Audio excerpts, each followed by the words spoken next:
Hello, everyone. Welcome into the Storm post-game show. It's the World Championship Show Part 2, and the World Championships are in the books now. Really, really exciting position round. Randy Pedersen and the owner of our company, Bill Chrisman, joining us here tonight. Hi, guys. Thanks for having me. How we doing, Bill? I'm good. Yeah? Thanks, Mike. Welcome. Thanks for coming in our show. We've had all kinds of Storm people here, and we're really honored to have you here in the booth with us. I drop in for a second.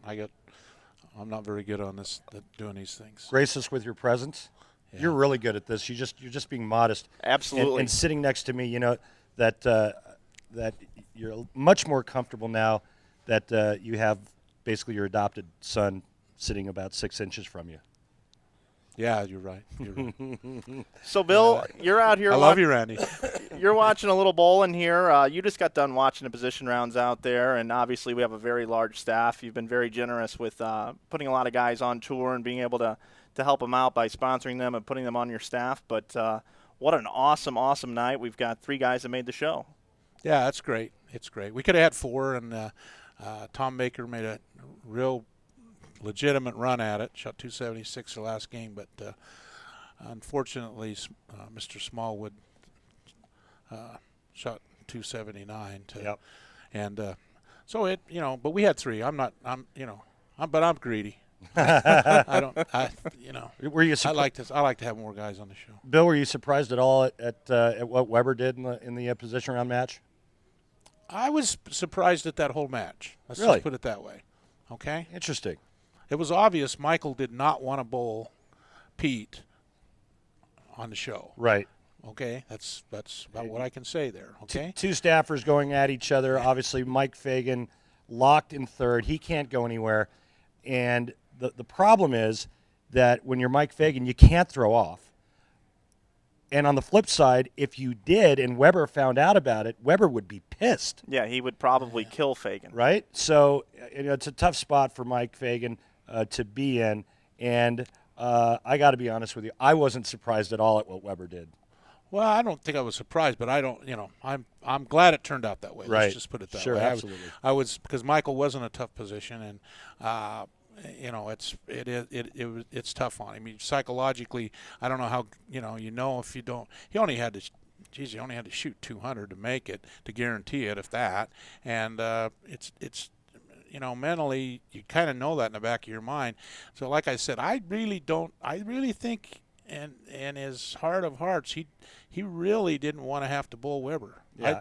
I think he'd rather bowl somebody else. You know, and you got to think of yourself a little bit in that position. And I think that's definitely what he should have been doing, and that's what he did. There is another side to this though. If you're Mike Fagan, maybe you don't want Weber on the show. That's what I meant. Right? You don't want him. You don't. That's what I'm saying. You don't want him on the show. No, you don't want because you got to bowl him. Right. That's what I'm saying. He didn't want to bowl Weber. Yeah, and one of the most magical moments in our modern-day history of our game, one of your favorite telecasts you've ever done, Randy, is when Fagan got defeated by Weber. Yeah. Yeah, the U.S. Open. He's probably tired of seeing it. Who do you think you are? I am. Yeah, that's a lot of people forget the fact that Mike finished second by 1 pin because it was such a, it was such a place in history in terms of bowling and what transpired in that show. But Bill, I have another question for you, just kind of segueing to you being the owner of this great company. What is the feeling like for you sitting back, watching the greatest bowling balls in the world going down the lane, not to mention the fact of the greatest staff that your people have put together? What's that like for you?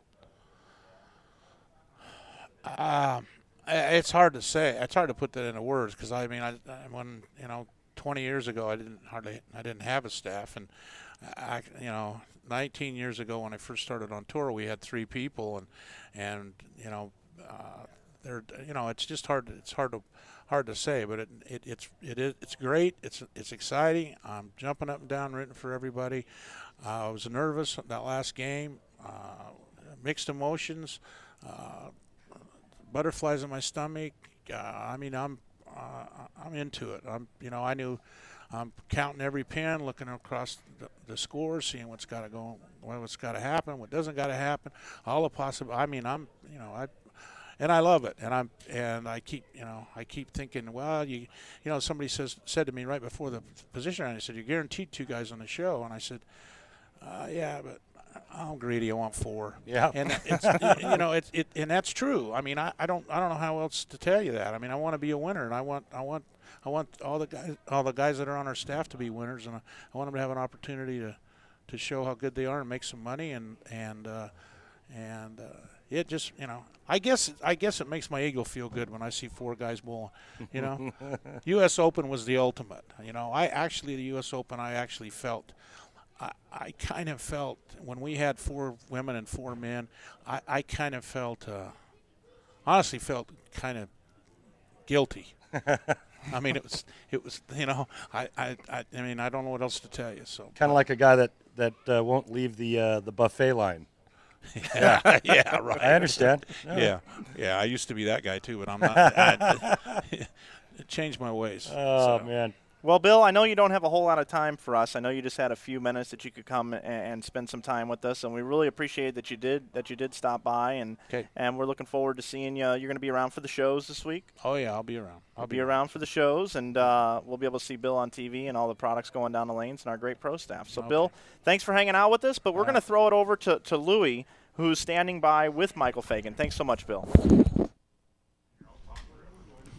Great interview with the Chief there, and there was some give and take there about what went on that last game, but starting off this morning, you fired 279 right out of the gates, and then you just kept everything, as we talked, kind of very consistent. So let's go over your final round today.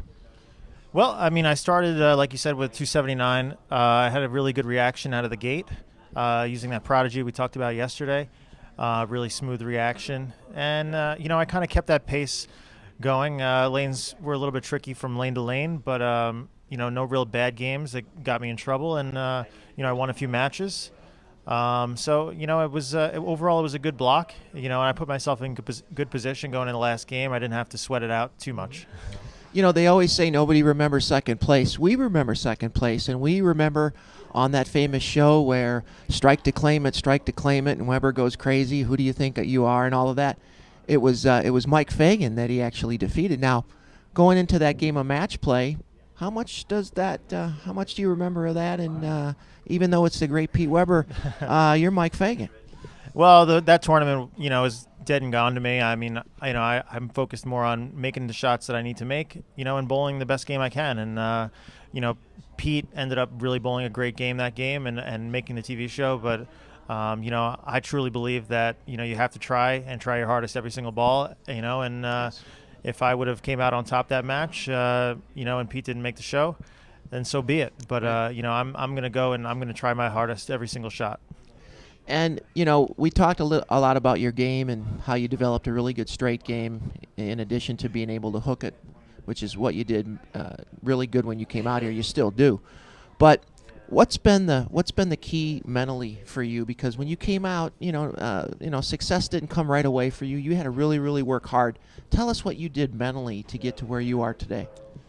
Well, I think, mentally, this game can be tough. Obviously there's certain situations where you need to, step up and make the shots when you need to make them. And, it's still a struggle for, I think anybody at this point. I mean, no one is 100% in those situations. But, you get up there and you feel confident. For me, I like to, kind of dwell on some past good experiences, and really think about, those times where I did succeed, and hopefully, bring that kind of mental attitude into my, into hopefully my next victory. So you'll be going for your second major, and now we're going to move from the actual South Point lanes to inside the convention center, where we have the the set for the ESPN finals. When the TV lights are glaring down, and even though they re-oil them a couple of times, primarily, how do you think they're going to play it differently than what you've seen out there at the regular venue? Well, I mean, in the past, the last couple of years, the lanes have played really tight down the lane. And, so it's just going to be kind of a guessing game to see what the lanes are doing. Obviously, I want to get in there a couple days before, practice a little bit, have plenty of options the day of, and probably narrow it down to maybe 2 or 3 right before the TV show, and you know, it's one game, so just try to bowl my best game and see what happens. All right, Mike Fagan going for major number 2. Mike, best of luck. Thanks, Louie. All right, Flanagan, Randy. Thanks so much, Louie. Awesome to see Mr. Fagan qualify in the 3rd position here today. Yeah, it's you know, he's becoming one of my favorites out here and fun to watch. I cross next to him all week long, and you know, just watching him manage his game and his emotions, and you know, he's a bit of a technician as well in processing all of the information and this ball and that ball and this hand and this lineup and more response ball or higher response ball, lower response ball. Mm-hmm. And just, you know, going through all the changes and making the right moves. Great spare shooter, very, very, very underrated spare shooter, I think. You know, we've watched Mike Fagan go from a guy who could only hook it to a well-rounded player now, and then he gained confidence, and that's why he's doing what he's doing out here.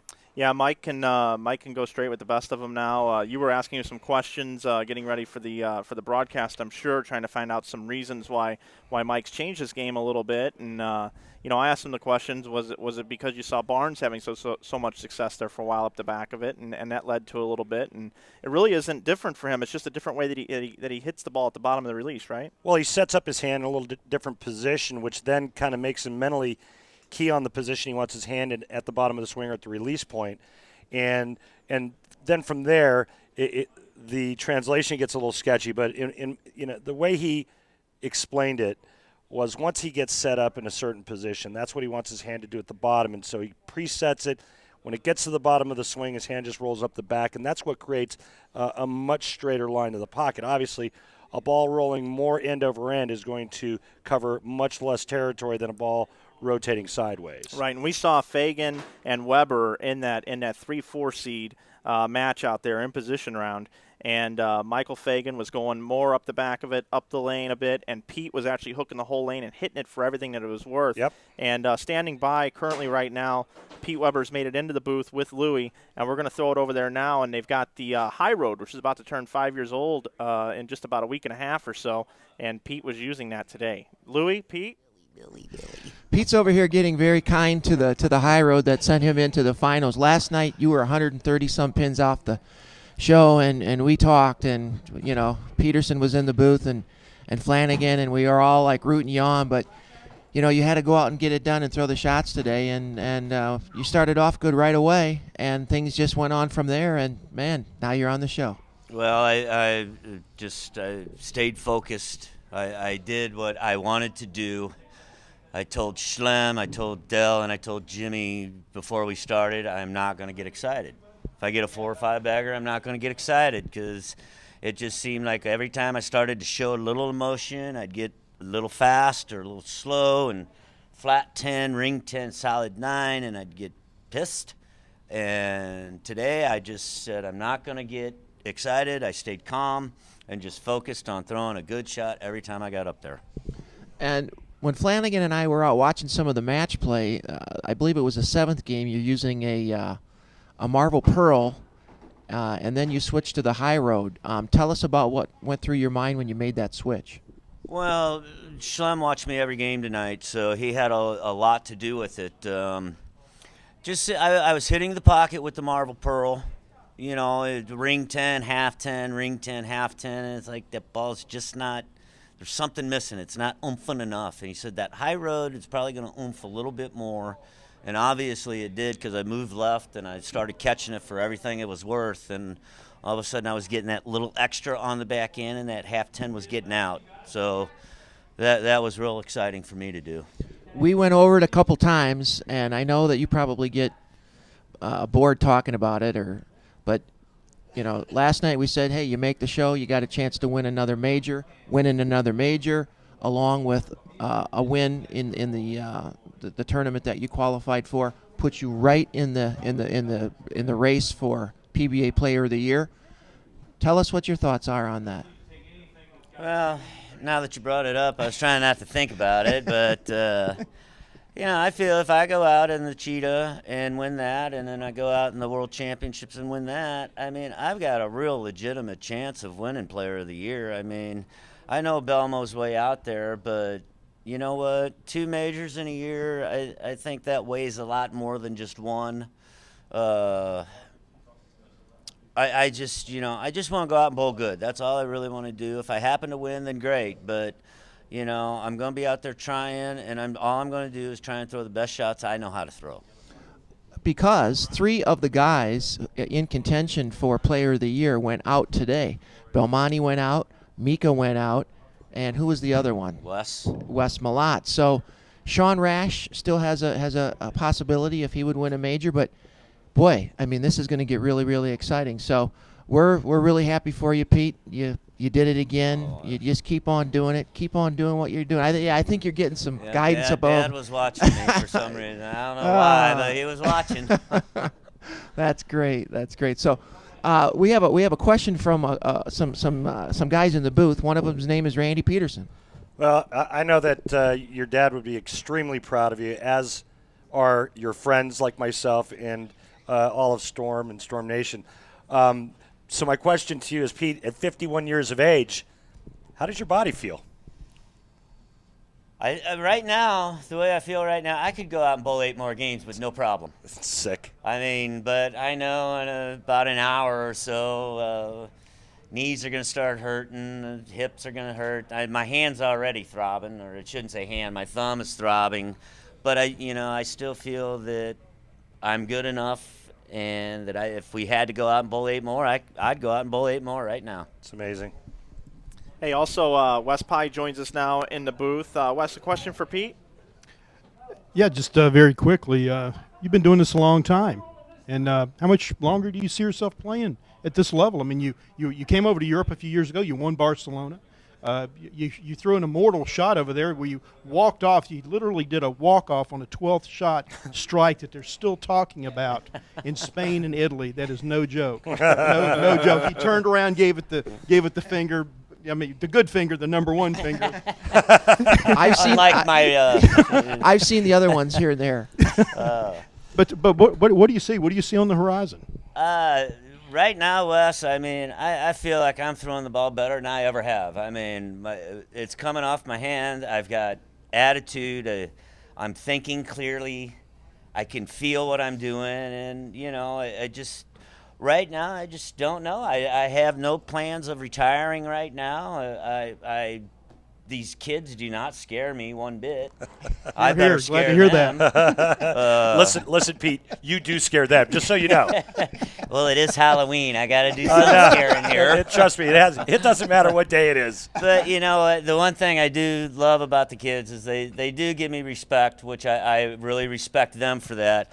But when it comes down to it, I don't show any mercy to them. They're not going to show any mercy to me, so...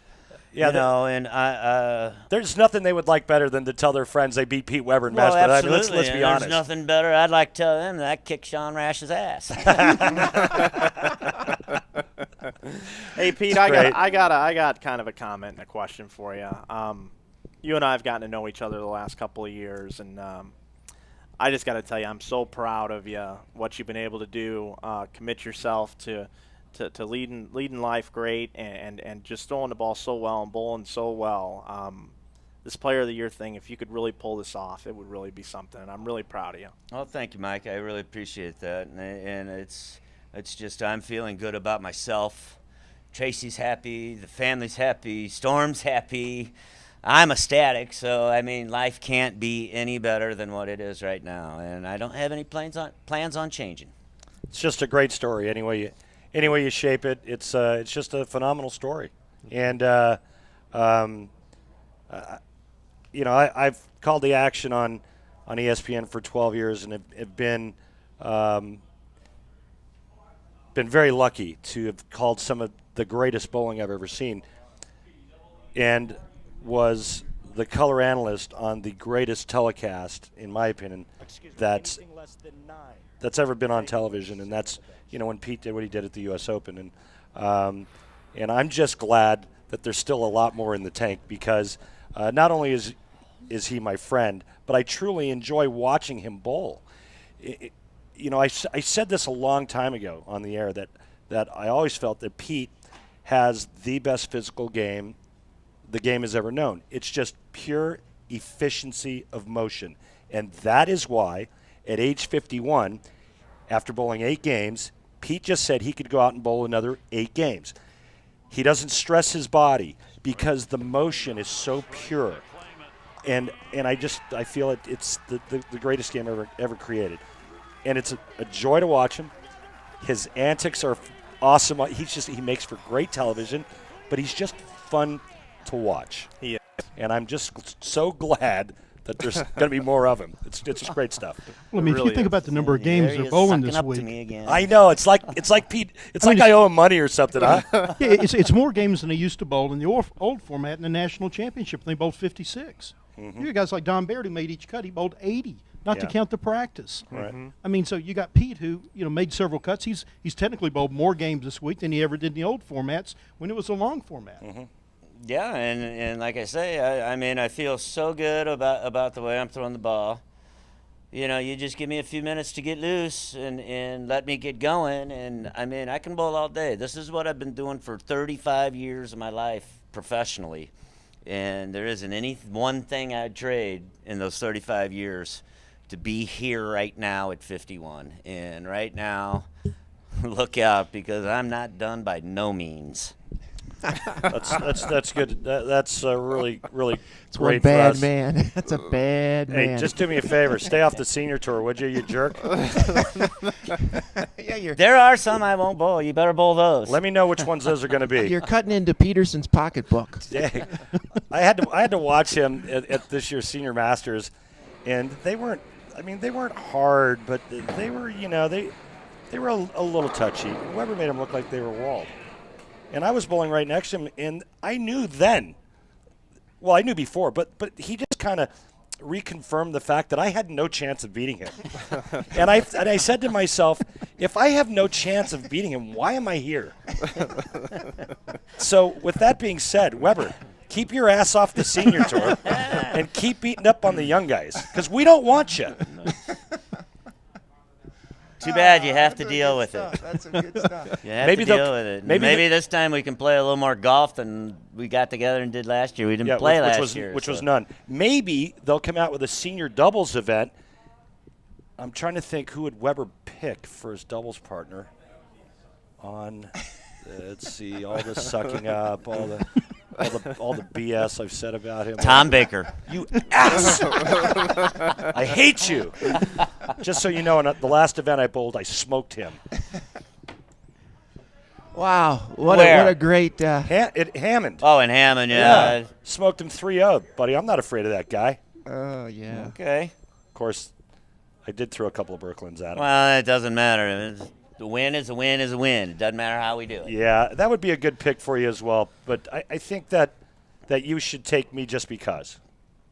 No, you're not out of the question, because- that's for Good. sure. All right, good. All right, Not out of the question. we're gonna wrap it up here so we can get some more guests in. But Pete, hell of a job, and keep on doing what you're doing, buddy. Thank you, Louie. Thanks, Mike. Thanks, Randy. Thanks, Wes. I really appreciate all the support you guys give.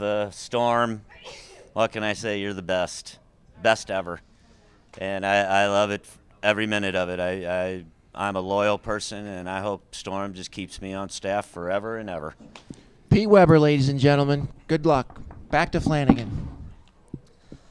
Wow, what a great moment there last night. We called Pete Weber out. We told him how badly we wanted him to be part of this thing and in this World Championship, and he just went out and he did it today, and he put his entire hand in the ball. He was hitting it for all it was worth there down the stretch. I just want to bring something up real quick about Pete.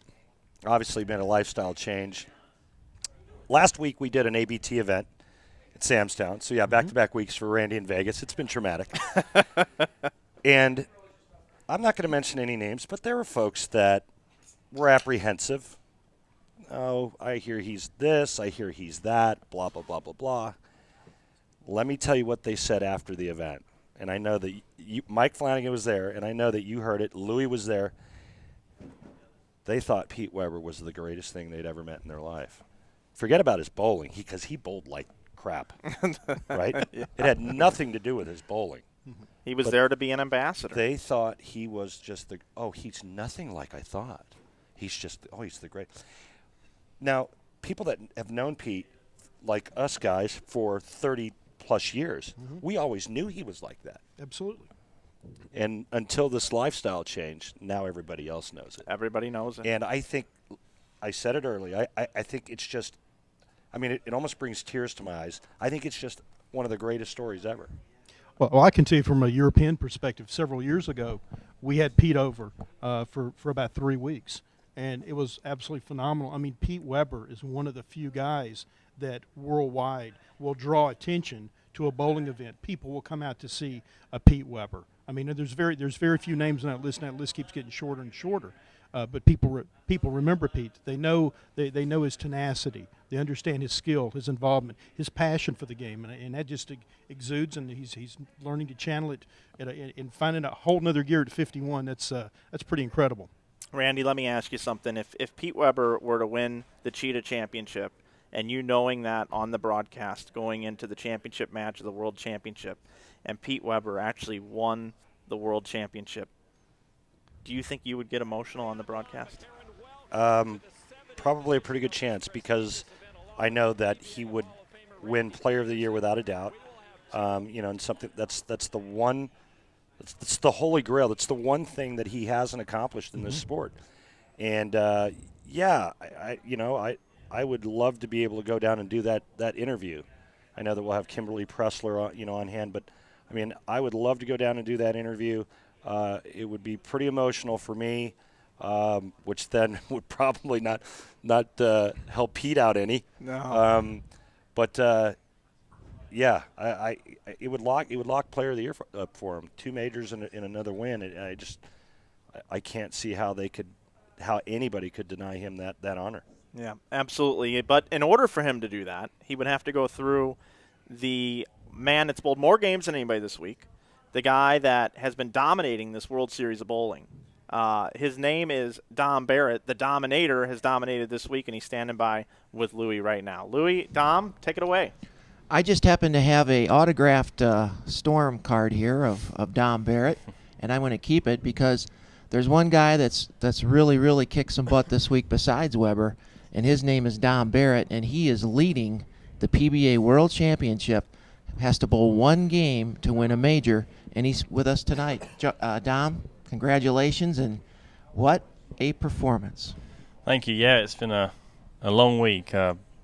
Did have a couple of bad blocks in there, but they were in the evening when I was trying to make the TV shows. Obviously had a great block on Chameleon and led that tournament as well. So it's been I don't think I've ever bowled as good as this. The scores showed that. I've been trying to improve ever since I started bowling, really, and still feel that way now. And coming here into the World Series, the biggest stage there is, it's the most tournaments we get to play in a very short period of time. So to come out bowling as well as I have been so far is been all I've wanted to do all year, really. It's been fantastic. What was so impressive today is Sean Rash and you had a dogfight. You've had a dogfight here the last 2 days in match play, and right when Sean would start to get, I think at one point Sean got 100 ahead of you. Boom! You fire back with a huge game and go around him. And were you guys aware that it was mainly between you and him in first and second to see who was going to lead this tournament? Yeah, definitely. I think after that first 8-game block where he bowled as well as he did, and I still bowled pretty good, and we were almost neck and neck. I think I had a small lead, and from there on in, I still wanted to make sure you're in the show, but really we're just spurring each other on, really. He's bowling good, and I try and bowl better, and then he tries to bowl better, and I think that's the way it went all the way through. And he got the lead a couple of times, and lucky enough I got a good pair the next game and made some good shots and managed to get the lead back. And I think I lost the lead twice, I don't know, after the first day, but the whole week, really. So it was very important to be the top seed. And going into the last 3 or 4 games when I think he was up by a pin one of the times, and it was really important to get that back and bowl as well as I could and really knuckle down, and that's what I did. Tell us and all the viewers, what were you using today? I used at the beginning I used the Rain On. That ball. Rain On sighting, yes. There we go. Absolutely. I saw Flanagan strike with the rain on one day when we shot a video, and I was like, where did Flanagan get that? I mean, Flanagan was striking like a madman, and I'm like, now is that ball that good, or what's up with Flanagan? But it's nice to hear that you used the rain on. Yeah, I mean, for me, the whole rain series has always been a little bit smoother than some of the other balls, so I wanted to play a little bit straighter. So I was playing around 6, 7, 8 at the beginning, trying to roll it off of some of the friction that was towards the gutter a little bit, which wasn't always useful throughout the whole block because it got too dry, but at the beginning it was good. And I used that at the beginning. Played Paul Moore the first match and won that with 230, and then I lost to Mika the next match with 230. And after that, into the third game, once they blended out enough, I decided to make the move in. And I was actually on 17 and 18, and that pair is quite tight, and that's the extra frame pair. And I bowled 200 dead, I think, because I couldn't get my ball to go through the pins. And that was the same pair that we bowled on in the position round. So I had to stay, I think, within 70 of Sean. I know I only bowled 200 exactly on that pair before. So, but later on in the block, for me, the disturbs, I had two, looked really good. I had the same one I've been using most of the year, really, and has a slightly higher pin. It's a bit closer to my valve, so the ball stands up a little bit harder. And then I had one that I drilled just above my bridge, which is a 5-inch layout for me, and that one was a little bit smoother off the spot, not quite as close to the valve, so it doesn't try to, work as hard as the other one. And those two balls got me through the last 4 or 5 games, and I had some good scores. And my ball through the pins went up to 16 earlier this year. Right. And when you get those 16s to roll through the pins the right way, they get 10 every time. I mean, you used to throw 15, you make a slight move, and you could ring 10 at any moment. But with the 16s, you have a spot on the lane. If you get to roll there every time, I think you strike 95%. One of the things that really impresses me about watching you, and I watched you on Extra Frame today, and I'd go out and take a few, look at you for a few shots. Your heart rate, does your heart rate stay just really, really even all the time, or does it ever fluctuate really high? Because it always looks to me like, man, this guy's got ice in his veins. Consciously, I do think of trying to, just stay in one level. I see guys get pumped up, and then they go and throw one fast, or they throw one slow, and then their bad games get worse. And I've always been conscious of that growing up, really. And it might be a bit more boring to watch than some of the other guys who fist pump and stuff like that. But yeah, I do try to just stay in the moment, very much so, and just try and experience what's going on rather than having my, like you say, your heart rate. You just got to take the good with the bad and not go through the peaks and valleys too much, and just try to evaluate everything as you go, really. And I don't think you can do that when you're showing too much more feeling, too much emotion. I think you have to try and stay very cool, calm, and collected, and I try to do that. It's never boring. Watching you strike and watching that wonderful game of yours and that great push away and that swing.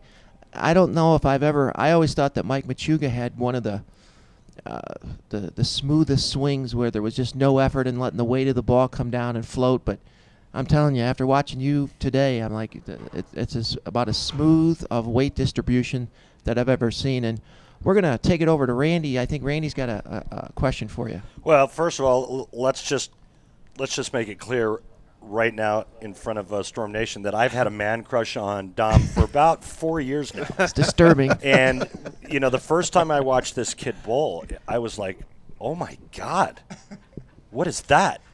And it's just probably the freest, cleanest, easiest motion I've ever seen that creates that much power. There's no wasted movement. His head's not snapping all over the place, but his wrist sure snaps it off at the bottom. And you can see the progression that he's made over the last couple of years. And I know, Wes, you work a lot with Dom overseas in Europe, but you can see the natural progression and how much he's learned and how much he's applied to his game. I saw him this week roll the ball a lot more than I've seen in the past, and that's attributed to his experience and his maturation from all the stuff that he's learned out on this tour. Oh, absolutely. And he referenced one thing. He just touched on his relationship with Stu Williams. They go back all the way to bowling on Team England together. where they bowled a lot together and they got to know one another. And when you have a teammate, another set of eyes like that knows your game so well, and Dom can elaborate on this, that takes some of that doubt out of your mind whenever your best friend and your buddy and your colleague, your comrade in arms, if you're on the lanes, says, yeah, you're doing the right thing, or Right. you're moving the right direction. I think Sure. you'd also like to ask Dom. I think that he had a game plan months ago to build up to this World Series, through some of the things he's probably done and what he's planned, just from the schedule I know that he kept. Did you? What was your game plan coming in, kid? I did. I mean, it's all for me. Tournament's all about preparation. So, whenever you go and travel around the world, you can get so tired doing that. So, actually, they had the World Championships here not so long ago in Vegas at Sunset Station, and I decided not to bowl this time for teaming back in August. And that time I had 6 weeks at home, and I don't think I've had 6 weeks at home for maybe 7 or 8 years. I think I've been traveling around so much. So that gave me time to actually just stay at home, practice, and not have a tournament to go and bowl. And I don't think I've ever done that. Right. And I managed to change a lot in my game, managed to come out into tournaments with a fresh head and fresh ideas, not trying to be too stale and stagnated into what you've already done in the last event. And then I went on to a run of 4 tournaments. I went in bowled in Holland, followed by Slovakia, Vienna, and then Thailand. So Thailand trip before this was a little bit more tiring than you really wanted, but I think all of those things really help you prepare for a major event like this. And I've always been someone who tries to prepare the best I can. I want to turn up,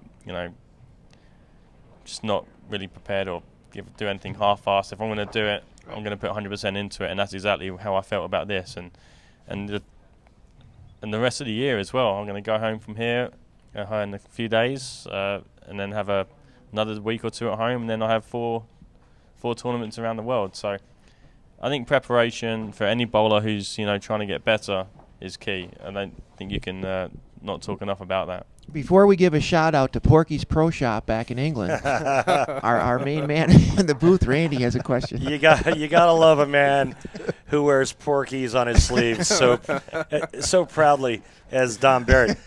Dom, just a quick question. We just had Pete Weber in, and we talked Tom Baker and his magnificent run at age 59. What are your thoughts or impressions about what those two accomplished here at the World Championship? Now, these guys are unbelievable. They say they're both in their 50s, early and late 50s, and Baker's a shot away from making the show. I know, it's unbelievable. 59 years old and been doing it for, 45 years, 40 years. Those 2 guys alone are the reason why I go to the gym. I want to be competing at the same age they are now and bowling as good as they are at the age they are. I mean, it's unbelievable. I think Pete's probably bowling the best he ever has, I guess. I mean, I wasn't around when he was, destroying competition back in the day. But if you want to keep bowling into your 50s, you got to limit your action in England with West Pye. Nice. My old buddy was Machine Gun West Pye. Hey, and wait a minute. Hey, guys, listen. Dom, I appreciate the you going to the gym. Absolutely, it's great advice. But I promise you, Weber's not going to the gym. So we either need to get a urinalysis from him, or there's some other potion that this guy's drinking, because I've never seen Weber in the gym. I think I might know, and it's because he's not going to the bar. Well, listen. Obviously, let's just segue into something else. Pete, does Pete just have the amazing genes that maybe were passed on by his father, to where this guy can bowl as good as he's bowling now into his late 50s? I mean, I mean, the guy's not a workout freak. I think the one thing that he has going for him in his favor is he has to have the metabolism of a ferret on a double espresso, because he's never put on any weight. No. So when we get older, we put on weight. I mean, just look at me. And when you put on weight, it starts to stress your body. Mm-hmm. So that's one thing he's got going for him. But other than that, there's got to be some secret fountain of youth somewhere. It's got to be genetic, number one. And he gets up early in the morning. He gets up at 5:30 every morning. But you mentioned it before. It really is true. The way that Pete gets the ball out and down, and into the swing, and his feet just magically gliding along with that swing. Pete doesn't use a whole lot of energy. I mean, you're really right about that, Randy. It's efficiency of motion. Yes. It's the most efficient game I've ever seen in my life. Yeah, Yes. I think also it's hard to compare anyone to Pete. And Yeah. I think if you look at some of the other, I mean, Pete's the most talented bowler, arguably, who's ever picked up a bowling ball. Yeah. Probably ahead of his father. And I'd have to And- say, yeah. Without question. Yeah. so I don't think you can pick Pete. I don't think you can pick Norm. I don't think you can pick those guys and say, well, they can do it, so you don't have to worry about looking after yourself. Not that they don't, but for someone like I'm still not 30 yet.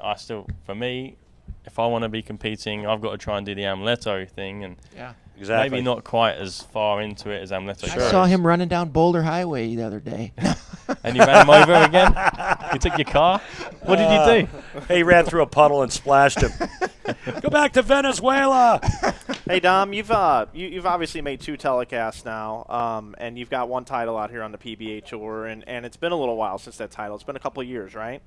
Yeah, I actually was really close to winning a title earlier this year in Munich with the way the World Tour works. I think I left a flat 10 in the 10th frame, and the messenger just missed. Otherwise, I'd have been playing Ronnie for the title, and it would have been, he won his first title. So, although we don't get to bowl so much out here on TV shows and get to bowl for PBA events out here, we still get to do it around the world, and I think that's very important experience for me in my development. It feels like so. Yeah, my question for you is, there's a long list of people that have won 1 title on the PBA tour, and when you get to 2, the list gets really small. What would it mean to you to be a 2-time titleist on tour? I know that means a lot and puts you in a very exclusive group.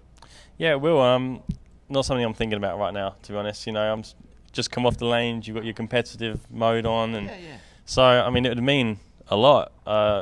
The first one, was unbelievable, and I'm sure everyone after that is going to feel great as well. But that first one was, you realise you're here. You realise that you're on the best stage in the world for bowling with the best bowlers, and you beat them. So I think that first one out the way, if you like, can settle you down a little bit back when you go back into playing events. And I've been learning a lot in the last 2 years. I've struggled a few times, and I think that's one of the reasons why you go home and you practice, because you don't want to get beaten so much, and you wonder if you should be out here with these guys, of how good they are, even though you've already got 1 title. But just that I've been leading a few events now shows me that I am good enough to be out here and good enough to win multiple titles. And I'm not going to say it's the be all and end all to win another one. I know I've got 2 great opportunities to do that, but if the worst comes to worst and I don't even bowl good, don't give myself a chance, then I will be back another time. But hopefully that won't happen, and I'll go out there and bowl 10 great shots. Well, I think the sports books got you as the favorite. Lord knows, even Lord money. knows me and Flanagan Even been money. down there enough. Lord knows you guys would know. Even money to win the world championship. Okay, well, listen, what a great interview, and man, oh man, way to go this week. And you threw a great all week. You got 1 game to go for a major. Everybody at Storm Nation wishes you the best of luck, and go out and get her done. Thank you very much. Great Thanks, bowling, Dom. Dom. Congratulations. Thank you. Flanagan? All right, thank you so much, Louie. Great work this week by Louie, Dom, everybody that came in as part of this thing. We really appreciate everybody coming in and being part of our show each night. Wes Pye, you've been at home. You've been able to catch a couple of shows, and you've been in and out. And what have you been thinking of this week overall? The World Championships, the PBA Tour, thriving, and what are your thoughts on the week? More people in bowling need to know what's going on. I mean, this is like a hidden gem. There's so many compelling people, storylines, great athletes here. I mean, if you don't think bowlers are athletes, just step right up to the plate and see what these guys have done this week with the number of games they've had to bowl. How do we get it done? How do we get the message out and get more people to realize and know what goes on out here? We know it's like Fred Borden. I was at a friend's Hall of Fame induction in Fort Wayne, Indiana earlier this year. Matter of fact, he's here this week, Terry Rohr, and Fred Borden came in to speak especially, and he had a very basic equation. Everybody in bowling needs to bring 1 more. We automatically double overnight. It's a cradle-to-grave sport, great opportunity, and this is some of the best of all time. I mean, how many people can say that they've seen guys at the height of their game play like a Pete Weber, or see guys emerging like a Don Barrett or a Sean Rash, or all the story. You can go up and down this whole list, the storylines that just emerge from the play, from the tournaments. Yeah, absolutely, Wes. And you could. Wow, you sounded like you were stumped. I was really intrigued in what he was saying. I'm just mesmerized every time Wes speaks. He had me at, well, and I was pretty much, yeah, whatever you say, Wes. I'm with you. No, you're right. Well, I'll put it this way. It's a great point. In what you're saying, it sounds like an easy solution, and it's a great point that you bring up. But the bottom line is we need more people understanding and knowing what we're doing, the nuances of the sport. We need to figure out a way to attract more corporate sponsor dollars, because as we continue to rely heavily on manufacturers, all that does is put a strain on them, and then it lightens the pocketbook of the players. And, there's only so much the manufacturers can do. And we need outside dollars. When this tour truly became a worldwide tour, with the inception of the World Series of Bowling, it was just was it 2 years ago when every tournament was won by an international player, with the exception of the doubles. Yep. The hopes and dreams was that would open up the floodgates for international dollars to come into this tour. It hadn't happened yet. Well, we got to figure out what the tipping point is. For anybody who's read Malcolm Gladwell's book, The Tipping Point, if you haven't read it, at one point in time, Hush Puppy shoes were almost extinct, and they tracked it back to 26 people in Soho who actually brought Hush Puppy to prominence just by their use and where they put that, where they place that in marketing and advertising. I think bowling has that same opportunity. Look at poker years ago. I mean, lipstick cameras, internet, boom, you have that ignition point. There's a lot of very smart people, a lot of very talented, passionate people in this sport, and I just believe whatever that tipping point is, getting the right heads together in the room, and also to be very candid with you, and this might ruffle a few people the wrong way, but there needs to be everybody on board going the same direction. Yeah, you're right about that. Yeah, for sure. Unfortunately, some of the alphabets, it's maybe not that way. Well, hey, I want to know right from the get-go, what's it like to have your good friend and roommate leading the PBA World Championship, the biggest tournament in the world? Fantastic. He's did you hear that? torn everyone a new one all week. It's been amazing. I mean, at least everybody else gets to feel like I felt. I bowled next to him all week, and I thought I was bowling pretty good. And then he beats me by 100 every block. Do you realize how depressing that is? Every night you go to bed, and the guy's like, yeah, I led. Yeah, I led. Yeah. You guys legitimately are in the same room. Yeah. And he's complaining, oh, my hands hurt, and I had to play 14 again today. So who gets the bed closest to the window, or is it just one king? He gets the bed close to the bathroom because I'm fat and I need the bed closer to the aircon. Okay. That's how wherever the aircon is, she goes, I got this Who one. controls the remote? We never switch the TV on. I have to bring pajamas because Stu likes it so cold and my legs get sore. That's what happens when You don't have the footy. You don't have the footy kind, please don't. Hey, Extra Frame never gets this kind of stuff. Got little tigers on him. So yeah, I mean, he's put on a great display, What else can we say about it? I mean, it's crazy. I mean, the kid from Walton on the Naze has put on a display this week, and hopefully he's 2 more games away from being a 3-time titleist and a major winner and a Player of the Year candidate. And you made a show too, though, Stu. So we need to plug you. And what would it be like for you to be able to win again? Oh, it'd be amazing. I mean, we were talking about that a little bit earlier on Extra Frame. I mean, when you win the first time, it's the greatest feeling, but the second time, it gives justification that it wasn't a fluke. Right. I mean, you're no longer VH1, one-hit wonder. Exactly. I don't know. I think now that Stu is the same position I was in, I'm in really. He made the Masters telecast already and been bowling well all the year. Sure. I think he finished around the top 10 at TOC. I mean, he's been bowling great. I don't think you can just say that just because you've only got one title so far that you want to justify another one. I think we've been bowling well enough. I think it's a little bit different for me because I'm coming off a week where I am bowling well, and Stu's made the telecast, obviously, but he struggled at some of the patterns, so he made top 24. But I think Stu's... We always say about having who's the best from England, and I think Stu and I are equally the best. I think it's hard to say who's better than the other. Please. No. Are you going to be sitting in the front row when Dom is on television, and vice versa? Or are you going to be in the front row for Stu? I'll sit for him. I'm more of a cheerleader. He doesn't get as much practice as I do of being a cheerleader. Yeah. So I think my telecast is going to be just after Stu's finished. So I'll be there cheering him on, but I won't probably be able to get quite as close. I'll be getting ready for mine, but I'll be there and definitely hoping that he does well and hope he wins. A great friend out on tour, roommate. He's the guy I want to see win that one. I mean, it's for us, we're just hoping it's history repeating itself, you know. I go out and win, and then Dom follows me up, and we have another day that we can look back on like it was, whatever the date was, last October 2011, when England went from 0 PBA titles to 2 in the space of 5 hours. Hey, he's just Jim. He is just Jim. Just me. Just Jim, J squared. They've done. I'll tell you what. It's been a fun week. It's my favorite. I mean, Mike, you know that I do a lot of sales calls and a lot of different things. I mean, Storm asks me to do a lot of different things, and I try to do the best I can with all those. And this is a fun event for me. I mean, I was a tour rep for a long time, for 8 or 9 years with Hammer and AMF, and now I get the opportunity to do it here. And in the summertime, Mike knows I actually had the opportunity to deal with Pete Weber at the Senior Masters, and I've told Mike and I've told you, Louie, that it's probably the most rewarding thing that I ever had. And you know, these two guys, I've known them for a long time, and they're my friends a lot more. And I think one thing that we as a company are a little bit different than everybody else is that, you know, it's about relationships.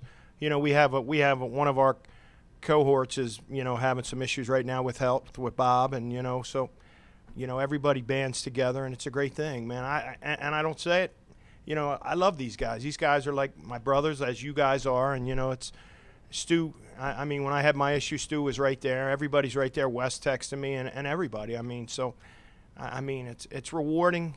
You know, I'm happy for them. And like Stu made a great point. My whole life, I was a decent bowler. I wasn't a great bowler. You know what I mean? Wes actually sponsored me once, and I did okay. Made a few dollars.